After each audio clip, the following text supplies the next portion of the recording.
Kapag nananalangin kayo, huwag kayong tutulad sa ginagawa ng mga pakitang tao. Mahilig silang manalangin ng nakatayo sa mga sambahan at sa mga kanto ng lansangan para makita ng mga tao. At kapag nananalangin kayo, huwag kayong gumamit ng maraming salita na wala namang kabuluhan tulad ng ginagawa ng mga taong hindi kumikilala sa Diyos.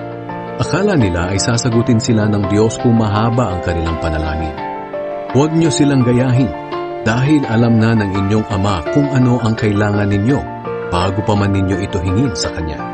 Kaya manalangin kayo ng katulad nito. Ama naming nasa langit, sambahin nawa kayo ng mga tao. Naway magsimula na ang inyong paghahari at masunod ang inyong kalooban dito sa lupa tulad ng sa langit. Bigyan niyo po kami ng aming pagkain sa araw-araw. Patawarin niyo kami sa aming mga kasalanan, tulad ng pagpapatawad namin sa mga nagkasala sa amin. At huwag niyo kaming hayaang matukso, kundi iligtas niyo po kami kay Satanas. Sapagkat kayo ang hari, ang makapangyarihan at dakilang Diyos magpakailanman.